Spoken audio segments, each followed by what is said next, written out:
الرحيم. كتاب رياض الصالحين. باب فضل الذكر والحث عليه. وعن أبي هريرة رضي الله عنه أن فقراء المهاجرين أتوا رسول الله صلى الله عليه وسلم فقالوا: ذهب أهل الدثور بالدرجات العلى والنعيم المقيم، يصلون كما نصلي ويصومون كما نصوم، ولهم فضل من أموال يحجون ويعتمرون ويجاهدون ويتصدقون. فقال: ألا أعلمكم شيئا تدركون به من سبقكم وتسبقون به من بعدكم، ولا يكون أحد أفضل منكم إلا من صنع مثل ما صنعتم؟ قالوا: بلى يا رسول الله. قال: تسبحون وتحمدون وتكبرون خلف كل صلاة 33. قال أبو صالح الراوي عن أبي هريرة: لما سئل عن كيفية ذكرهن قال: يقول سبحان الله والحمد لله والله أكبر، حتى يكون منهن كلهن 33. متفق عليه. وزاد مسلم في روايته: فرجع فقراء المهاجرين إلى رسول الله صلى الله عليه وسلم فقالوا: سمع إخواننا أهل الأموال بما فعلنا ففعلوا مثله. فقال رسول الله صلى الله عليه وسلم: ذلك فضل الله يؤتيه من يشاء. الدثور جمع دثر بفتح الدال وإسكان الثاء المثلثة، وهو المال الكثير. وعنه عن رسول الله صلى الله عليه وسلم قال: من سبح الله في دبر كل صلاة 33، وحمد الله 33، وكبر الله 33، وقال تمام 100: لا إله إلا الله وحده لا شريك له، له الملك وله الحمد وهو على كل شيء قدير، غفرت خطاياه وإن كانت مثل زبد البحر. رواه مسلم. وعن كعب بن عجرة رضي الله عنه عن رسول الله صلى الله عليه وسلم قال: معقبات لا يخيب قائلهن أو فاعلهن دبر كل صلاة مكتوبة 33 تسبيحة، 33 تحميدة، 34 تكبيرة. رواه مسلم. بسم الله الرحمن الرحيم، والصلاة والسلام على نبينا محمد وعلى آله وأصحابه وسلم تسليما كثيرا. سبحانك لا علم لنا إلا ما علمتنا إنك أنت العليم الحكيم. أستغفر الله الذي لا إله إلا هو الحي القيوم وأتوب إليه. اللهم انفعنا بما علمتنا وعلمنا ما ينفعنا وزدنا علما. diye tarata suye hijriya bakele ani kemenani ani binani ani wolonfula saharu jumada al-ula minye hijira sankalo duruna bisunye otani sabanai miladi nasara ukajate bafula ani muga ani duru sankalo tani kelena bisunye onani nai ambe dawda bu masjid raja wambo kono darasube al-imam al-hafiz an-nawawi ka kitabu kono riyadu salihin bonda minna ko ala kusuma fasamantiya ani kallasu kata ala kusuma ma bi hadisa munun kalananka وأن أبي هريرة رضي الله عنه حديث من أبي هريرة مالك جيك بواما أن فقراء المهاجرين أتوا رسول الله صلى الله عليه وسلم ومهاجرنا وكفنتوا وأنانا تشيدما مهاجرنا ويدي منو هجرة كابو مكة كتام مدينة شيدن نوفي وكدينا كما شيدن دملي كما دينا دملي كما وبافولو دما مهاجرنا نوكو الأنصار ويم مدينة شكي بغاو مدينة كو منو فانا تشيدن بسم الله كتشيدن دمي كدينا دمي وبافولو مال أنصار مهاجرنا فانتونا نتشيدن فقالوا جهب أهل الدسور بالدرجات الأولى والنعيم المقيم وكتشيدن ما كنا فلوتون الدرجة كرتا لهم بتارا كونتو عن النعمة دومله سكوى من فلنيني سكوى قبتا لا سكوى حسدي مهاجرون فانتو فلكتا نفلوتو كقومي نراتشيدنا نيكيلا يعني هيرا نيني كويرا دي ومن نفلتك كويرا تشيد مني حاسرياي ولا على الاعتراض على الله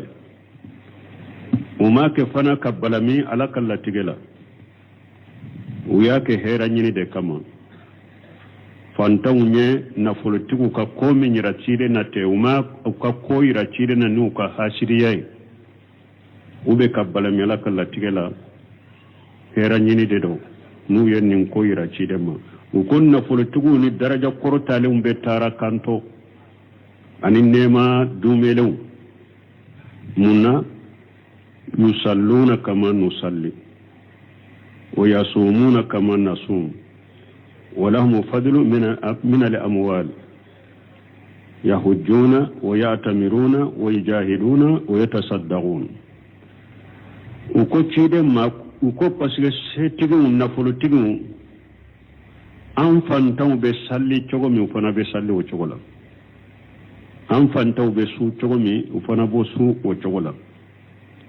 mais no ulu ka haju no ka wajibu bo kan nafolo la u kan nafolo to min be to bolo ube hejino oye seta unye ka heji ube alumura kenu oye seta unye nambe alumura ke ube jahadu kenu kan nafolo nuka haju bora kan nafolo to ube jahadu kenai seta unyanka jahadu kenin nafolo wa yatasaddaquna ukan nafolo nu yuka haju bola to mimbe to be sadaqati bo ante sega sadaqati bo wala uni braji be tarakanto baluma uniya irana folo ka setigu fanton ko uni baraji be tara uluto mesisa illa marahim rabbi amba fude nafulo tigi chama utarani junubu beye yaro muhajirun ka fantan ko nafulo tugu ni baraji bede tara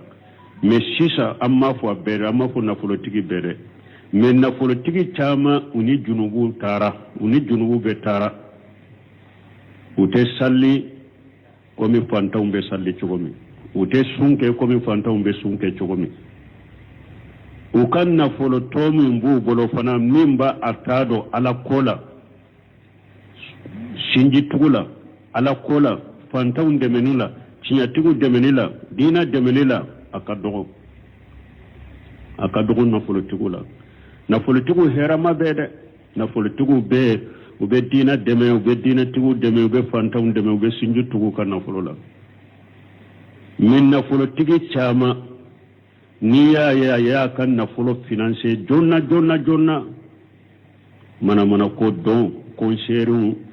balontando abodu foreme aben nafolo bo ola jonna ube yere jirabe yoro mi jamadala je yoro na ya do ni yemimbo o yoro la yere jirabala ukatelu ko kan nafolo bo nonona ube ka israfu ke konyola ka danteme ke konyola fo be nafolo fili mo ni nyonche u chaman be sola ka ñogonda mobili dakamana sani la mobili dagele sanu sanga sigi nunu kata ewa misi caman sa kabilai nafolotigi caman be sola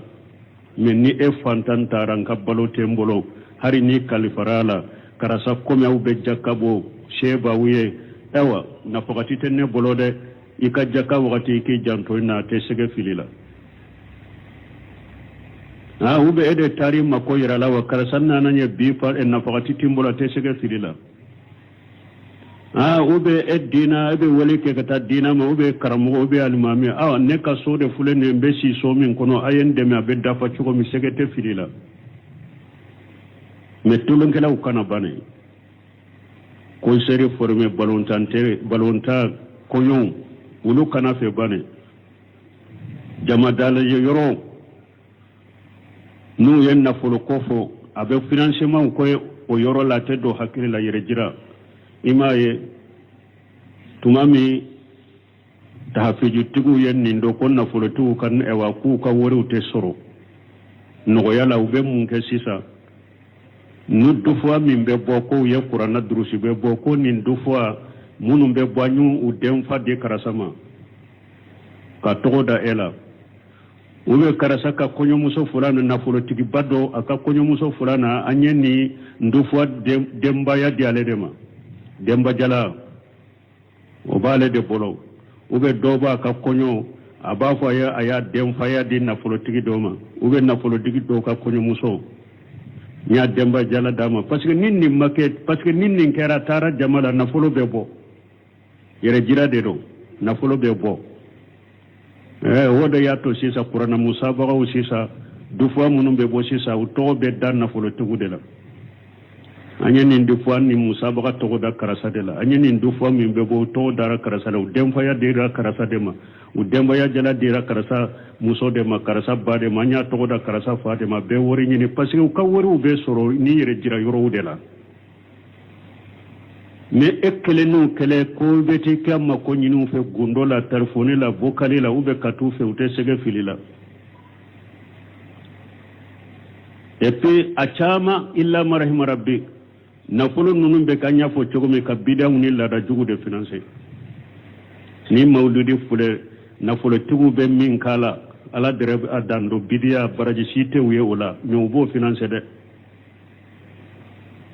sanga bonda ni mogo do faturi ba suru e banana hari ka woro nasi maso kasa ibolo menu ku fatura doro u ka balma sunnu mogo yo yado jama be nyogo ye abese ka misi sabab bila kata ka ala kutani lada juguni bidia ko finance na furutigu nama ajjantaw yere la be ko kontre ni sebaw ko na furutigu sebaw fantan ko na furutigu ni baraji be tara na furutigu chaman ba fo sisa woni junubu be de tara adu yere be jo tinya de nyabi na furutigu chama ma fo be de nyuma umbula nyuma kelen umbula suna chaman be yere ka tawhidi fo anyama ka sunna fo anyama ka bidia kele kala rujugo kele ika kele baga be ke na furutigu de fo aki kele de abi kele chogo chogo abi kele de nta so nta demen mbinka demen tigala na dara ola abano me ati to yere de nkinka demen tigala o doronte de nta to yere de mba kele de me ta ina tigite nyon na ko ina la de be nyon ala ka ti manda mambaluma na politigo aye sebo kan na politigo ladege aku ladege fantam be salli chogo maka sallo chogo la fantam be sun chogo maka su o chogo la na ya ka wajibu bakan na folora to min be to akan fiju na fila hiju ka akal murau ke aka sadaqatu bo ka hinna fantam maka nyuma yake imai hari jikiru mun dira fantam masalli kofe na politigo sagira ka beke o bena hadisa lawo alaka hakiman dama faqala tidanko ala uallimukum shay'a tudrikuna bihi man sabaqakum wa tasbiquna bihi man ba'dakum o tidanko ya lan taw fanal aw fantaw fanaw ntawla dunya fendo laba min na ya ke mugumunun temena awnye abe ku ula mugumunun baw kofe aw be uluda ولا يكون أحد أفضل منكم مغشيت فسمن تاسر أوكا إلا من سنا مثل ما صنعتم فني مغمي أي منكم بمن فاوي نايا كفني مغمي نيونيونك سينو مغشيت سكا فسمن تاسر قالوا بلى يا رسول الله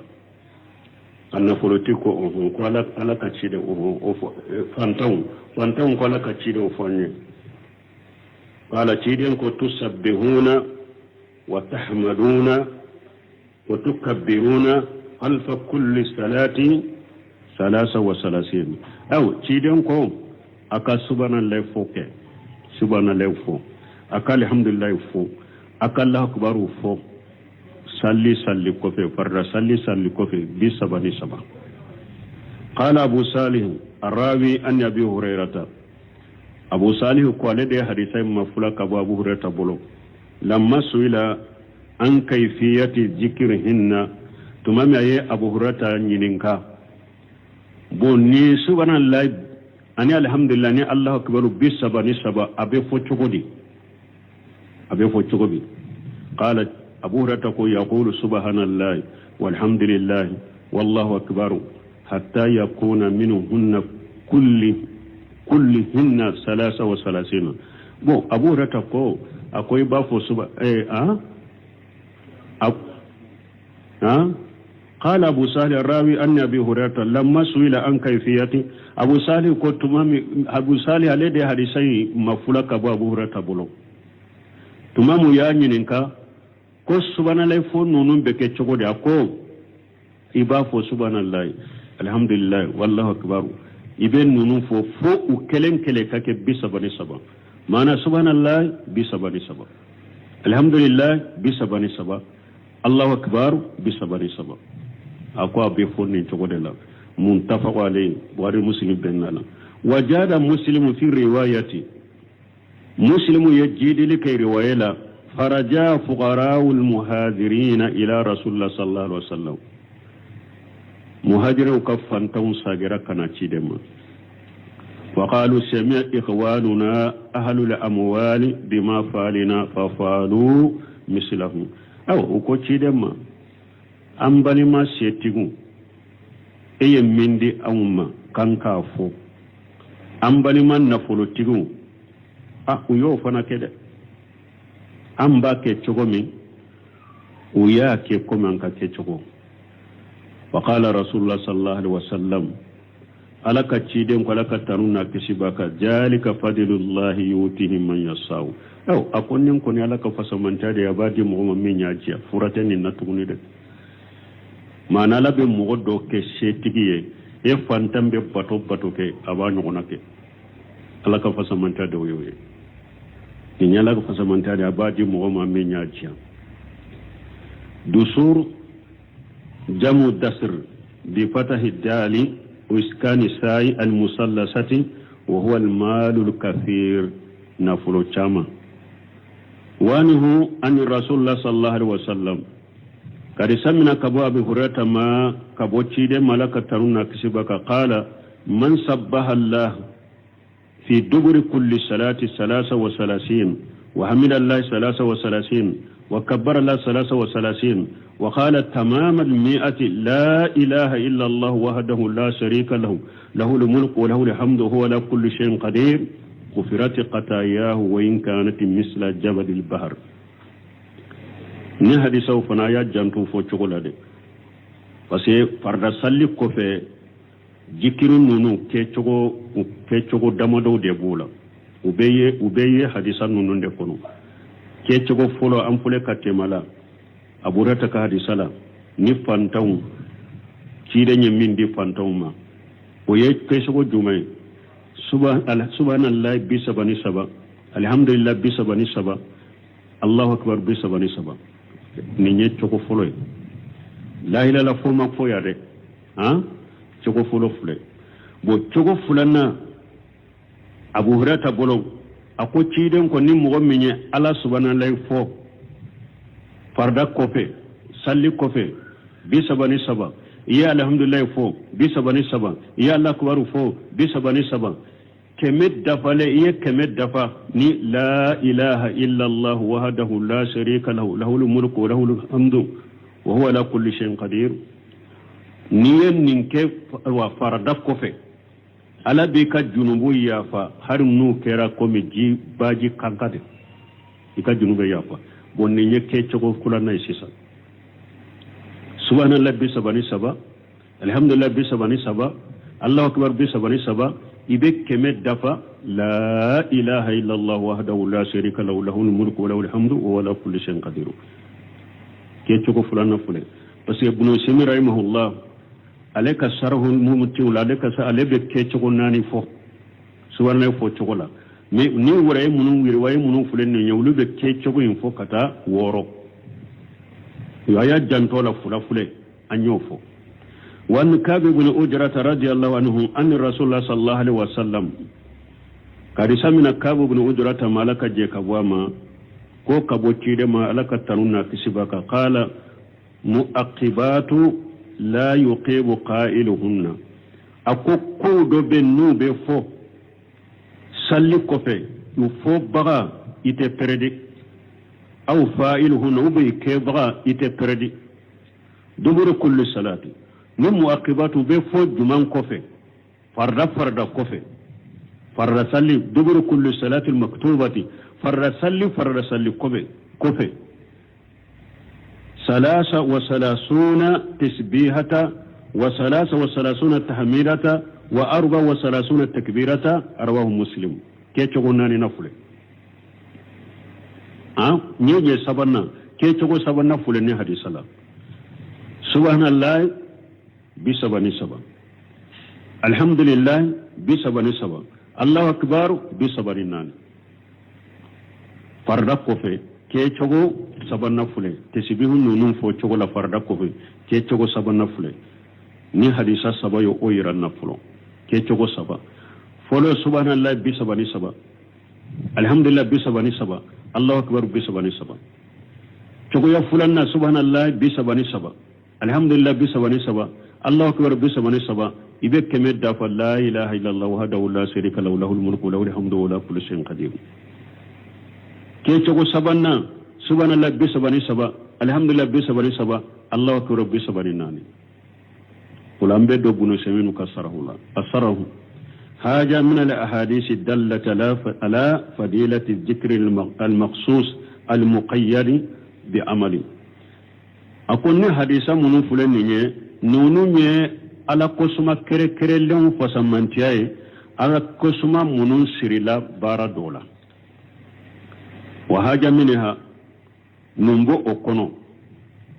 حديث أبي هريرة رضي الله عنه أبو هريرة كحديث أبو كنو على قسمة منون كريا كوشري بارا دولا بارا جمع فرد سلي كفلا أبو هريرة كحديث أبو لا أن فقراء المهاجرين جاءوا يستقون إلى النبي صلى الله عليه وسلم كم مهاجرين كفنتونا ننوبة كويرا تشيدنا يقولون قوم إن أهل الأموال سبقونا أو كون نفلتكو كوني تارا كوندا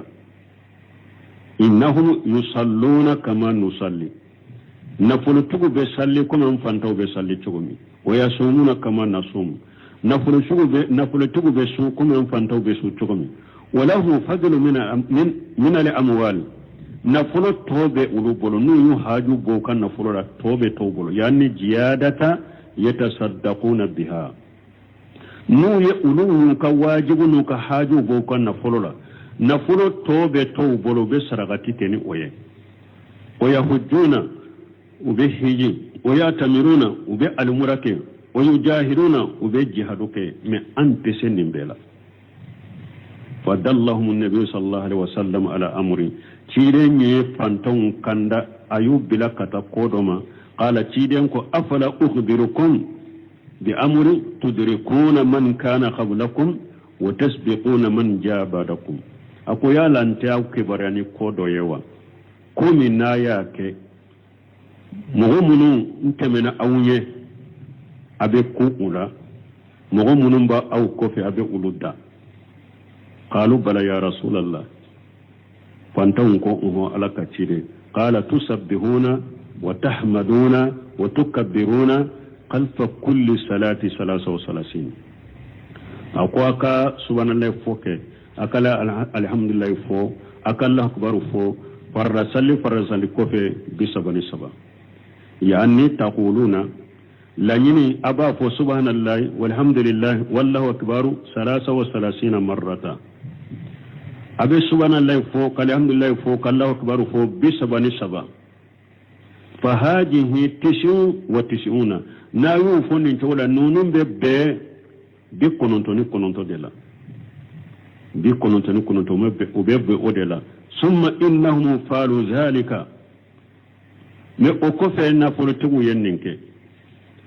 فانتوا يننك ولكن سمل أغنياء بهاجة تمام تشيرين ينفو فانتوا نياك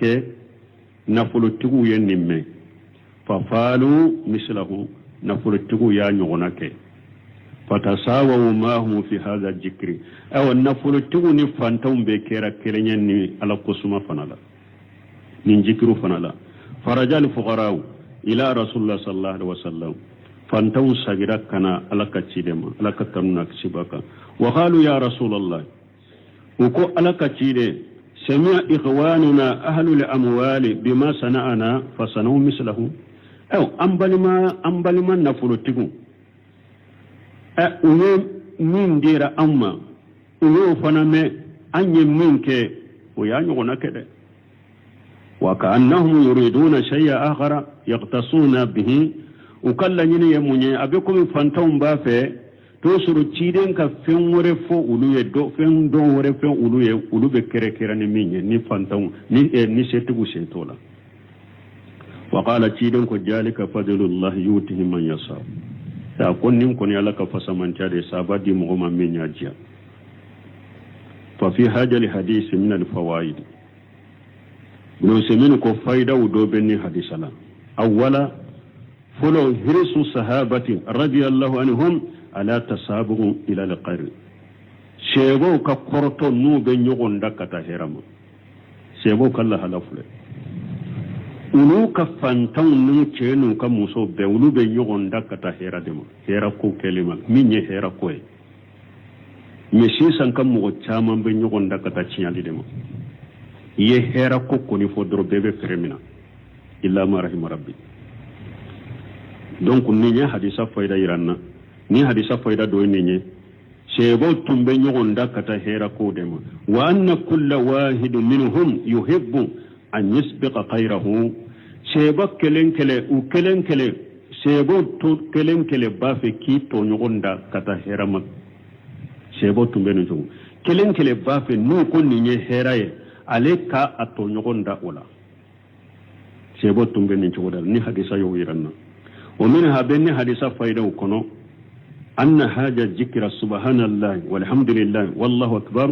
33 masruq alf salawat abi hadisa faida ukono kun min jikru min fulani nye subhanallah alhamdulillah allah akbar bisabani saba sariya doika fo farda sallu kofe wa qad warada fi hadith akhara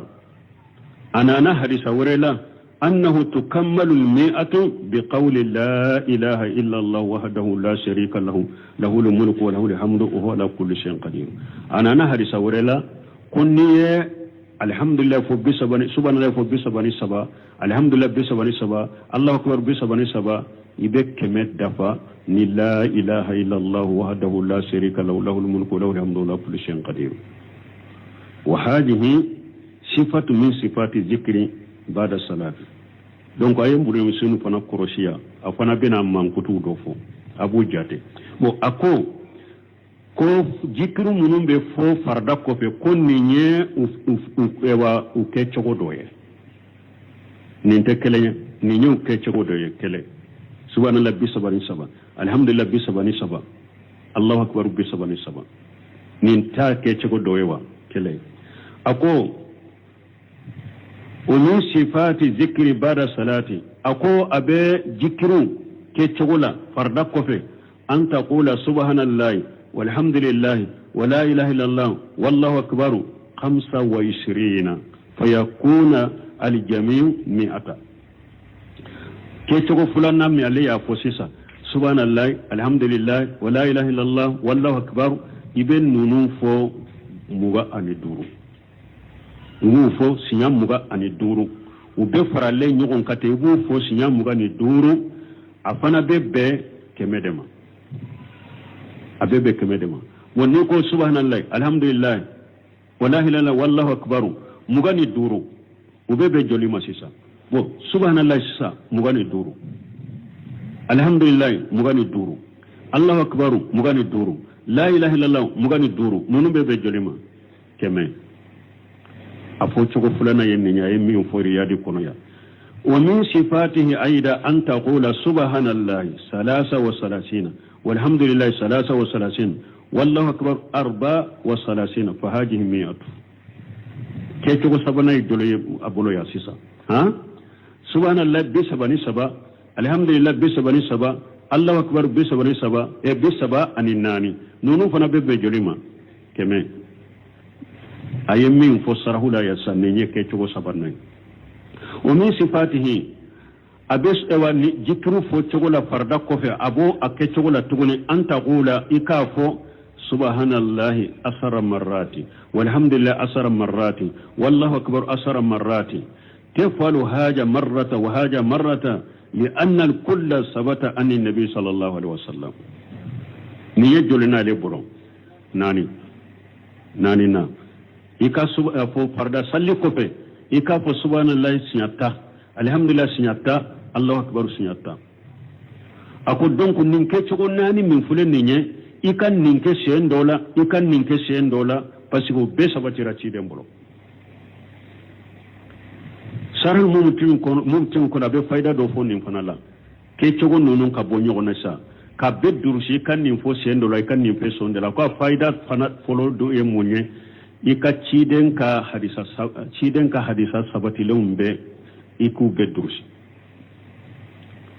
hadisa munun sabati ran nin koina iku be dursa kasoro iku be dursi ima do dursi ka doto akasoro betanga lembe bolo be ke sababu ka chiden ka serena ka dina tangai bolo oye foloye o fulanna abeke sababu ni jikiru nunun bo nyogon koro sen dola ina ninfo abeke sababu ka hakkili beto ka jikirula beto jikirula parce que ni jikiru kelen ta bada ibo fo alaba jikiru imbe fo me hakkili be yorore mais na ya soro ube bo nyogon koro ni seyna ina ninfo ibake kamin fo domme ka hakkili beto la iba fe kamin to domi ka hakil be tola ako asabana abeke sababu nuyu be fo iba ke kanin be fo e ka ala tanuni e ka ala ko suma be jidi parce que abe ko mi riwaye nana ala tanu chogo nana e yo beke ikala tanu chogo nana e yo beke donc ayen ni fayda u fana fo jikru nunu ku bonyo onkoro ina ni fo ni sendo la ni fo sendo wala nye sabare fo ananina anake sababu domi fana ni korotelendo domi ni tese ka penja min kajja ni tese ko ke i korotelendo be haju do bi bolo min ka surino ke no ya ika min ka surino ko ni yajole faida nani ka jikru nunu fana bonyo ko jikru nunu sabatira tide mboro ku pedursi ku bonyo ko ni fo ni seyna ayen ni faida nani fo anofe an kon ni nyake chogo nani de bo ke chogo ko munu nyake ke chogo wore ayen ni ke chogo nani min fo do ko e wa subhanallahi tanikele alhamdulillah tanikele allahu akbar tanikele akera juri ha wala akke ko ke chogo na farawul seminu nani ka ke chogo kera juri duru amake durewa bo uye woro na ke jumaye subhanallah bi sabani saba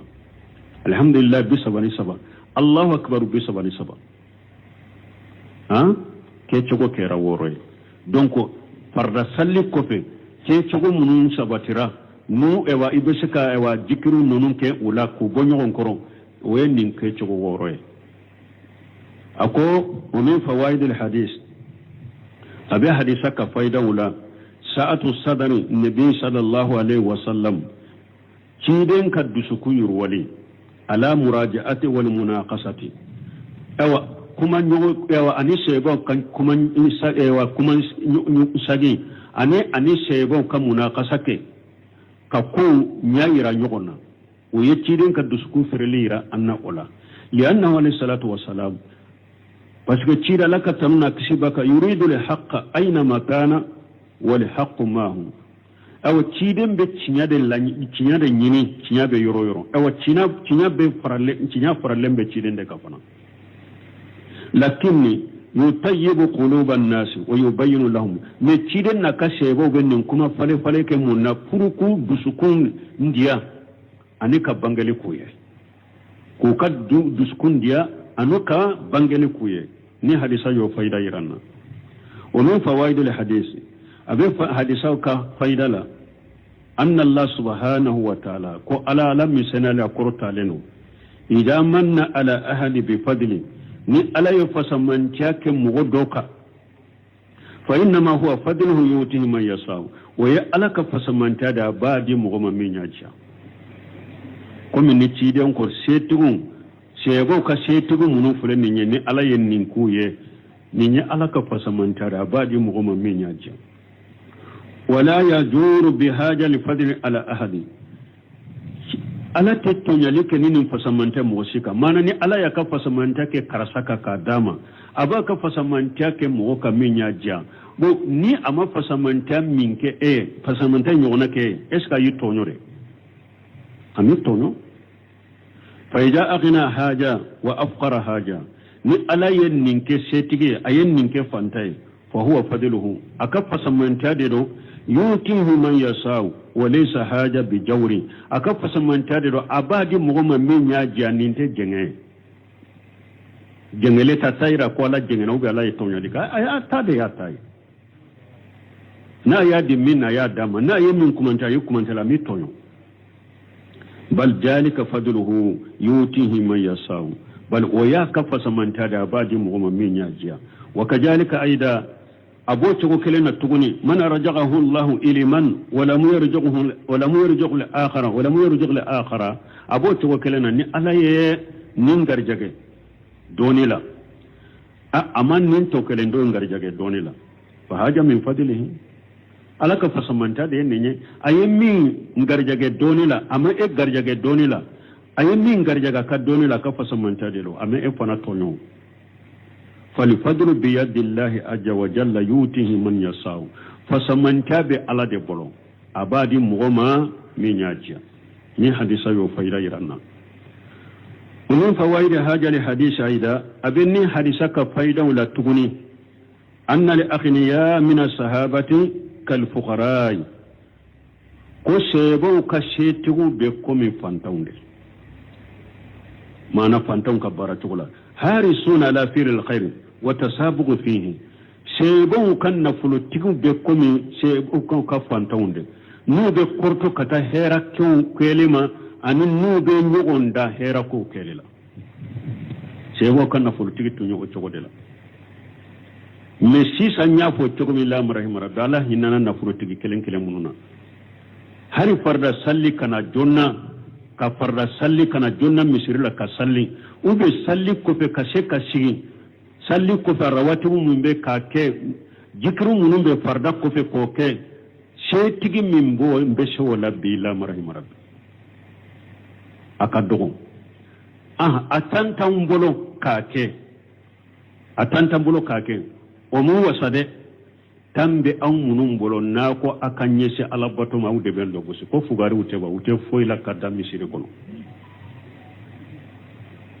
edde misel fidine bara safa folo ninte fugari yai ateta bara safa folo aleta ke otede munun ba ke abe wulude lagosi kulude foi ewa emin be safa folo la wata lebe fo misiri ko fere salli te kurta nyana ewa ni salli banna jikru te ka nyana emin be safa folo la ika haju ni kamma ko kana dilo ala de ni tara fe dondo la ka fo akarsa bi baloko be nana de ube so sara ko be nade ube nka somba fenkela ndeme he abafu au be inin dali min na misiri la te ne aw ma fuya awya abe min dali min na misiri la de musen fitin bada safa fulo ati tabarake ala katangala kan kisimbal maw sebo kan na politiku makene chokola de ulumi pantawun tumbe nyogonda de la hera ko kelila uni pantawun be de kelanye no be nyogonda kata hera wala no be mu ewa te korto kata hera ke kelima no be nyogonda hera u kelila wali haja ninde koso sanawu mislama sanal fuqara ninde koso pantawun yemmin ke fana yake fasaru fana labana yusabbihuna ويحمدون ويكبرون خلف كل صلاة 33 سيتكو فن اللبنا كاكسيسا فردكو في وفن بسم الله فو وبي الحمد لله فو وبي كبرو فو فردكو في بسبني سبا سيتكو فن ياكي ولا كافو سيتيغيا وتي هذا مدين بري بطولا دي نيه سيتيغي چوغو fantambe alabato chogo fanaka alabato chogola wala o kofe eka alabato kofe ala ye sheki fanaka na fulo mindima fana ni ba finance be na pratilike be dina deme ibe bal ewa sunji tugu ube hinna fantawna o ya haka fasamanta bolo fasamanta parla fasamanta ka bo shetigu kanka kenin chogodela na nya fo chogo mi billa marahima rabbi shetigu ni jungu be de tara jungu be ube dina kelelila ube bidia defanida ube lada jugu defanida ube sanga bondo defanida kunyo ube ewa wori chere ni kunyo min dem faya dara uma no kunye jama ye doro ewa yere jira dorogu donu farkollo tado go min fo tado be minge na folo be bugo doro kafili uba fo nende man nasharu mune usemu ka kitabu dobe ni fana ka fatawa al-jawaz ويا ني كان ني سورة ني وري تاري لا كونيولا اكم مكرهودو فين كونندو اكم منا يا سورة وري تاري تونا مينا تونا تشيتو دوغما ني وري مبه فرا حرام باسكو ان دونا نافلو تشينا لا ولا ابيدو حرام لا ولا هذا ما دي كونيو كان ني سونجيا كايكا ولي مو فكا كونيو كا دوغني تو ميمبه حكلا باسي تولا مي اسرافو كوني شيتيغي فلانا ko adenka konyo ko million ta o de dunna ya do ko million muga ko de dunna ya do ni nyai sirafu de ka so be jamana munun kono fantan jamana ude do fantan jamana do be ka so lo ka so saratu bolo uno hammi be dawte sinogo do be ban o ka balo da falentu bolo o hammi bolo te sinogo fantan ala bato bangana ndo fana be misirila don fere bo fini nyuma yere taye wukanna teliman ke ni setuye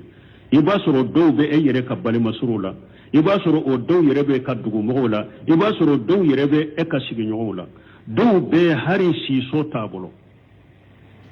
so kele min na ya joli damina santana be nyogo na maseka dafa ibo kalama konyo kele be tamilon tandushi donkele e be tamilo mugadu donkele e be tamilo dunani du donkele la garibo nyefo chogodi israfu na politiki chaman be ila marahima rabbini junubu de tara aya janto yere la de ni wori min fulen nya be nyin kala de min na politiku be haribi hera mate bo mogola haribi mogobola ulukan na folote tamana mana kola de kilen ko kyoni mana ko ni bidiya ko ni lada jugu ko ino o teseka gere wulo la kugu kana fulo doala men ni fantam min tara e wele o be de message chuma ni problème binka ado yere ba fo brama ya fo nya jaranye o sey minyo ba ki yum bidde men fana o kelen umbe harbi hera mate bo mogola me ambe kuma khaliba de ka chaman de ciana ewa ubirala min kontro fana la jamana yin kono cinya tigi na politiki chama bila foi kontro la jamana yin kono bene cinya tigi te ka tawhid fo nyema ka sunna fo nyema ka qur'ana fo nyema ka hadisa fo nyema ana fo ko iba le tegerama parce que kuma na yiriba ka doro ulu bolo ye ulu de tegerama e ko ni ko yiriba ya haramu ye ulu de tegerama ka conseiller financier ka ballontan financier ni koni kumano ka doro iye wulu de tegeroma ikele to de fule wulu bolo de tu kele ha tu kele ku de gu jamana kono chaman ka barai wode jamana kono au bese cinya kele lila firawna maset e waddi e wati dina min abu jali maset dina min e bese ala ibi sini hakke indeke ani ala ya latige ikad de gumi la semo ibo doronde ke me ete sika nin cinya bo jiya kono awa ube ima ye doni ke baga be ya dade doni ke baga min bi jamana kono ni bese ke dabo cinya koro ala ta koro ciden ta koro haqiqa doni ke baga min bese ke dabo koro misiru la biya ka dogo uye kole do abedala parce que ni eye e wati e be cinya jala in fodoro inu tebbe ube doni min nke ubatige ube deme min ke ubatige ewa atigali inte fanare ubi koro de fi dogo de kikele nu shebala yerebe misiri min ubi ge kaboy ewa nu yenna politique mo min ge kabo misiri ka jamana kono deme bakati la de parce que sunna kramo chama min banka kanka fara e ka ku deme ulu yerebe ale ka ambulu ku no fe ubaka ambulu ku no fe tese ku deme fama ite sike fama woro la kar ubeta wori bade du uma parce que wulu fana chaman kan lahiya anu ka jakka ewa ubo mun kede fama fana ka jakka min kan ka dit fantaw mare na politique chaman be ka jakka be di fama kundare u kan lahiya ube bodela u ka sagausa u ka sungalo musa ka sukaro be sa o jakka u de la katu duma parce que ni problème ni na sisa una nu u bolila kato fana federe ete chinya soroy mais ala wasira ka deme bagay ala wasira u yeddoni ke baga beddade misiru kono ni jogodela u kode se tigi min be misiri kono ako ake e ka karamogo ke munye balo na yi gose kata yoromi inata na yi gose kana inana ni ma kewo ye doro ina kelela ha ate e deme abaka deme tigile pe abikele ale de sisa na ko domi karasa ninfo ka teresula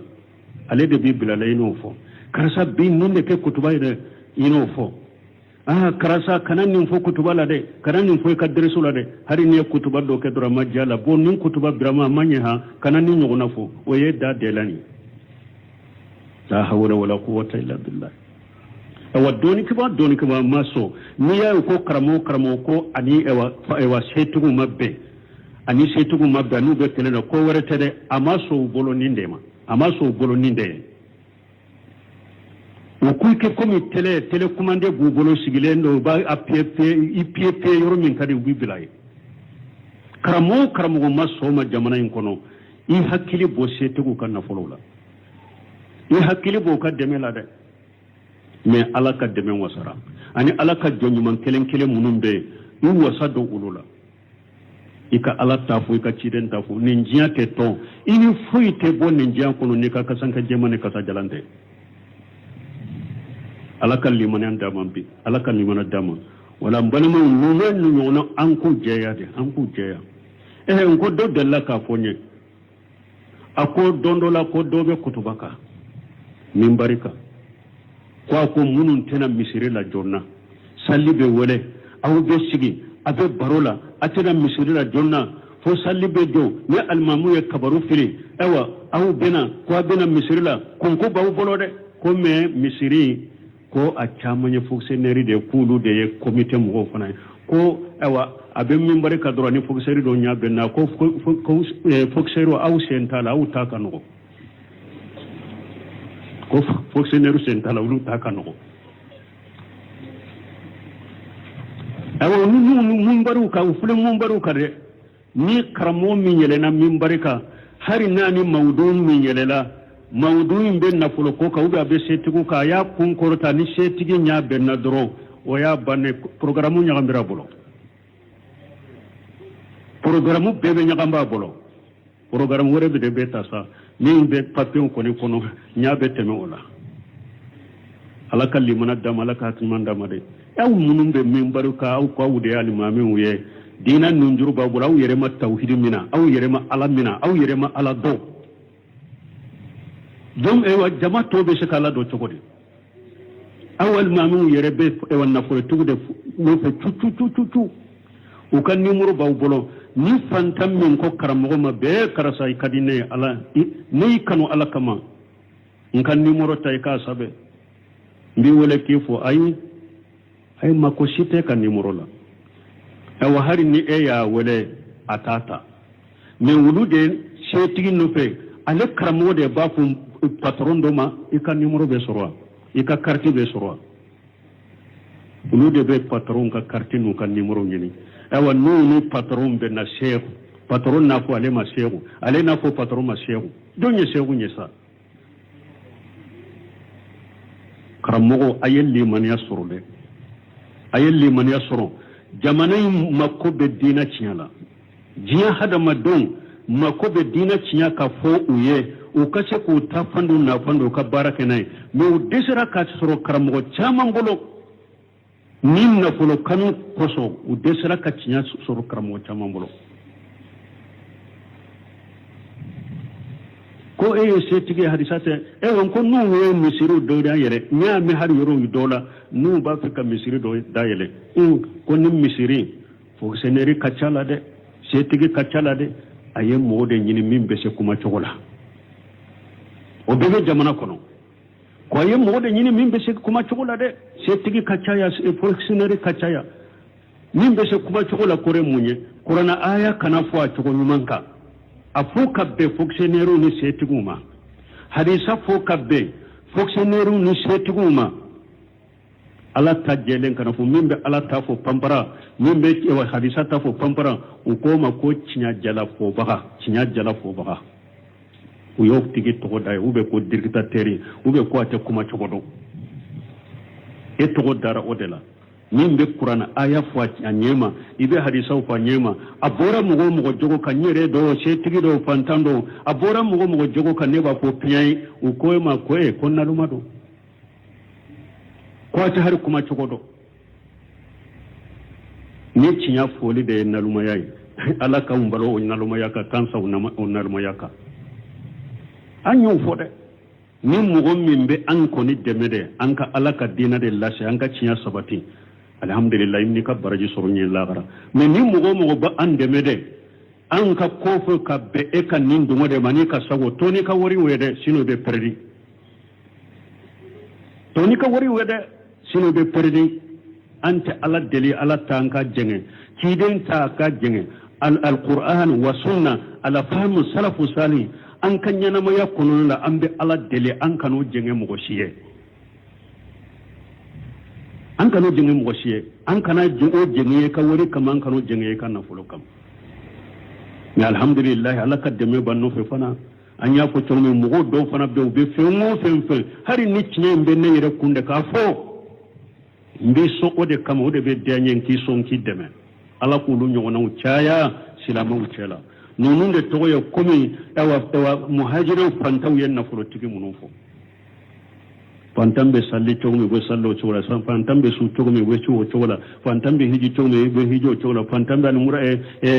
fantambe salli chogmi go sallo chola fantambe su chogmi go so chola me wulukan na folo nuyu haju bola tobe to ube a haijo ko ube ali mura ko be sarakatu ko be dina deme to me hari fantaw nye subhana la bi sabari mi sabam min ke farda ko be fana yake sebo tumbe min chogodela fantaw nu setugu bebe korto kata hera dema ube nyogonda kata hera keli dema me bi setigi chaman be hada maden decourager ka bo hera keli dema mo yi nyesi dina ma ube afo ema ko fuari